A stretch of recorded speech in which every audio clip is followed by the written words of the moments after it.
One and done, so moved on through. Always rough to open, or not rough, but not ideal to open your season at Olympic trials, but made it through, so happy with it. How do you balance all of that in terms of mindset and mentality, knowing you want to do well, but also you're building up to something? Yeah, so a lot of like focusing on efficiency today, kind of expending as little as I can to get through. And since I've been healthy for the past month, just training to hit that standard. I figured 21 would comfortably make it through, so I've just been putting a marker at 21 at the end of every practice, take a throw at it, save it, call it good. I think I'm on like a 16 throw streak, so felt confident going through. Actually haven't had one that was short this year, so yeah, feel good. I think the biggest thing in this execution, when I don't have a full outdoor season to rely on, is kind of practicing and replicating what I'm trying to do in training. So I feel like I've done a good job of that. And the sweet part about just being here, being back at Hayward, being home, how cool is that, man? Yeah, it was great. I mean, I've been dealing with an elbow issue, dealing with a pec issue, but get out there in front of the crowd, don't feel it, so that's good. Appreciate you, man. Yep. Can you more about the injuries and what happened?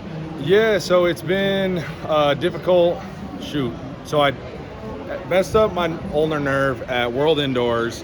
As soon as I started to get that cleared up, I tore my pec, benching, and then back to the ulnar nerve again. So it's been kind of just one thing after another. And so I didn't get cleared to throw until the week of Prefontaine. So I'm been hitting it hard in the weight room, doing a lot of plyos, a lot of sprints, because that hasn't really been impeded by upper body injuries. So body weight is good, plyos are good, everything feels good. It's just the throw is starting to come together now, just on limited number of reps. So for me, make it through trials. I mean, I want to throw far, but biggest thing is top 3, get myself 6 more weeks, and I should be looking really good for the Olympics. How long before the week before Prefontaine were you not able to throw? I wasn't throwing or doing a movement that I would consider a real throw since World Indoors. So it was a long, March 3rd, right in there, first week of March until the end of May.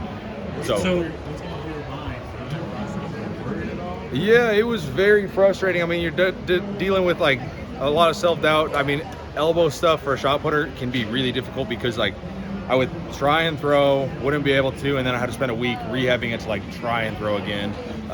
So it's one of those things like you just don't know.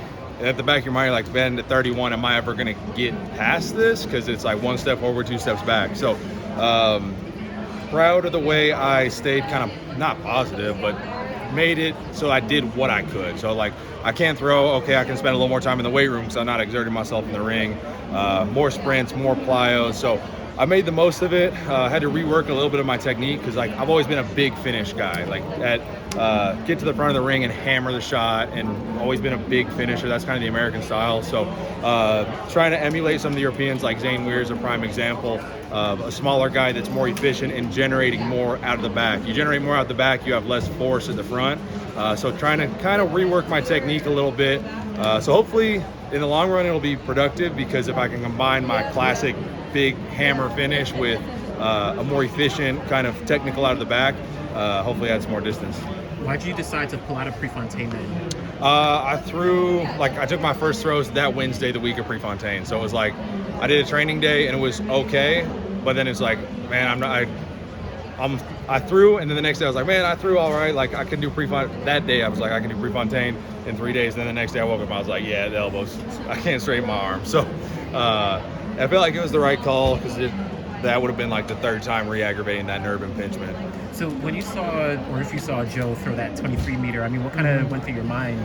Yes, I mean, for me it's frustrating just knowing that like I've thrown 23 multiple times and I'm sitting on the couch like, man, like I need to get this thing fixed up. So yeah, it was just frustrating, because I mean I love being out there and competing against the guys, but the biggest thing is just got to be healthy to do it. So yeah, sucks kind of burning the first half of the outdoor season, but didn't really have too much of a choice. No surgery, right?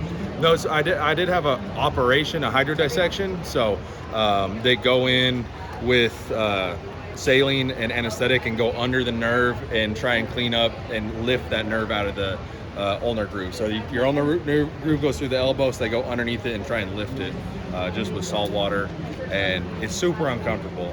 Yeah, so I did have that, and it helped. We're just trying to get space through that as an ulnar nerve travels through the elbow, just trying to get space so it can move. So that has helped a lot. But yeah, don't recommend that to anyone. It's super uncomfortable.